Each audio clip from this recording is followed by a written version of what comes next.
আসসালামু আলাইকুম। ওয়ালাইকুম আসসালাম রহমতুল্লাহ বারকাতুহ। আমি আমার আগের প্রশ্নটা নিয়েই বলছি। আ, আমি বলতে যাচ্ছি যে ধরেন একজন অলরেডি কারো প্রেমে পড়ে গিয়েছে। প্রথম দিকে সে হয়তো হিজাব পালন করতো না, সেজন্যই এই অবস্থা। কিন্তু পরে সে তার ভুল বুঝতে পারলো। আ, তখন যে প্রেমে পড়েছে তাকে এই ব্যাপারটা কিভাবে বোঝানো যায়? আপনি এখানে কি উপদেশ দেবেন যাতে দৃষ্টি সংযত থাকে আর হিজাব বজায় থাকে, যাতে করে সে নিজেকে নিয়ন্ত্রণে রাখতে পারে, যেমন দৃষ্টি সংযত রাখা ইত্যাদি? বোন প্রশ্ন করলেন যে একটা ছেলে বা মেয়ে, একজন টিনেজার, আপনার আগের প্রশ্ন, সে প্রেমে পড়েছে। এগুলোর কারণ কিছু অভ্যাস, তাকানো, অবাধ মেলামেশা করা। এখন সে বুঝতে পেরেছে, তাকে কি উপদেশ দেব যাতে সে বের হতে পারে। এখানে প্রশ্নটা হলো প্রেমে পড়া নিয়ে। কতটা প্রেমে পড়েছে সেটা গুরুত্বপূর্ণ। প্রথমে একটা সার্ভে করতে হবে সে কতখানি প্রেমে পড়েছে, তার প্রেমের গভীরতা কতখানি, ছেলেটা ইসলামিক শরিয়ার কোন লেভেলে পড়ছে অথবা সেই মেয়েটা।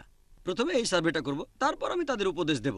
যদি এটা সামান্য মুগ্ধতা হয় যে সে হয়তো হিজাবের কিছুটা নিয়ম ভেঙেছে বা অবাধ মেলামেশা, একটু আধটু হ্যান্ডশেক আর বাইরে বের হয়, এমন হলে বোঝানো সহজ হবে।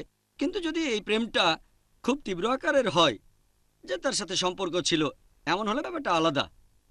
ঠিক পবিত্র কোরআন বলছে সূরা নূরের 24 নম্বর অধ্যায়ে 3 নম্বর আয়াতে যে একজন ব্যভিচারিণীকে একজন ব্যভিচারী বা মুশরিক ছাড়া অন্য কেউ বিয়ে করে না। জানির জন্য জানিয়াত, আর জানিয়াত তার জন্য জানি। এর উপর নির্ভর করে উপদেশ বিভিন্ন রকম হতে পারে যে আচ্ছা মেয়েটা কে, অথবা মেয়েটা যে ছেলের প্রেমে পড়েছে সে ছেলেটা কে, কিভাবে তাদের মধ্যে এই সম্পর্ক হলো ইত্যাদি। তাহলে প্রেমের অবস্থা দেখে উপদেশ বদলাতে পারে।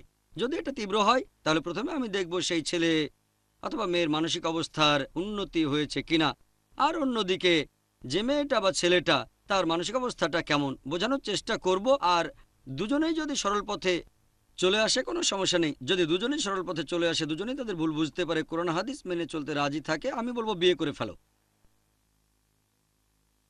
ঠিক, তাহলে তো কোরআনের আয়াতটা মানা হলো। দুজনেই আগে গুনাহ করেছে আর দুজনেই অনুতপ্ত। যদি তাদের মধ্যে গভীর সম্পর্ক তৈরি না হয় তখন বলা যেতে পারে এটা আসলে মুগ্ধতা, এটা ঠিক হয়নি, এটা থেকে দূরে থাকো। এছাড়াও বলবো ইসলাম ধর্মের কাছাকাছি চলে আসেন, পবিত্র কোরআন পড়েন, বলবো বিভিন্ন ইসলামিক লেকচার দেখেন। এখানে একটা গুরুত্বপূর্ণ ব্যাপার হলো দৃষ্টি নিচু করা। যখনই আপনার সামনে বিপরীত লিঙ্গের কেউ আসছে, সে হয়তো আপনার মাহরাম নয়, দৃষ্টি নিচু করবেন। এটা খুবই গুরুত্বপূর্ণ, এটা খুবই ইম্পর্ট্যান্ট। কারণ আপনি যদি দৃষ্টি নিচু করে বিপরীত লিঙ্গের সাথে কথা বলেন তাহলে মুগ্ধতা আসার সম্ভাবনাটা কম। কিন্তু যদি প্রত্যেকদিন দৃষ্টি নিচু করে আধ ঘন্টা করে কথা বলেন, সে ক্লাসমেট হলেও সমস্যা হয়ে যাবে। মাথা নিচু করে কথা বলাটা কয়েকদিন চললে মুগ্ধতা আসতে পারে, এরকম। তাই অপ্রয়োজনে বিপরীত লিঙ্গের সাথে কথা না বলাটাই বেশি ভালো। কি খবর, কোথায় যাচ্ছ? বাইরে গিয়েছিলাম। ও, আমি গিয়েছিলাম সিঙ্গাপুরে ছুটি কাটাতে। কেমন কাটালে? খুব ভালো। শেষ কোন সিনেমাটা দেখেছো?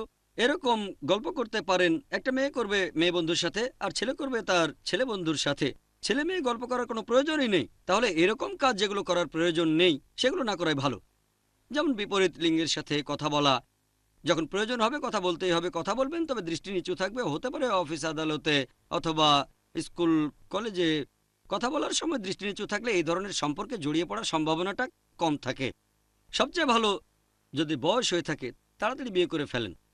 আগেও বলেছি আমাদের নবীজি সাল্লাল্লাহু সাল্লাম বলেছেন, এই হাদিসটা আছে সহিহ বুখারীতে 7 নম্বর খণ্ড বুক অব নিকা 3 নম্বর অধ্যায়ের 4 নম্বর হাদিস, হে যুবক যুবতীরা, তোমাদের মধ্যে যাদের বিয়ে করার সামর্থ্য আছে তারা বিয়ে করে ফেলো যাতে শালীনতা রক্ষা করা যায়।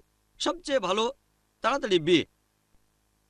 যদি তাড়াতাড়ি বিয়ে করেন সেটা ভালো, তাহলে বিপথে চলে যাওয়ার সম্ভাবনা কম। এতে কোরআন এবং সুন্নাহর পথে থাকাও সহজ হবে। এছাড়াও অনেক উপকারিতা আছে।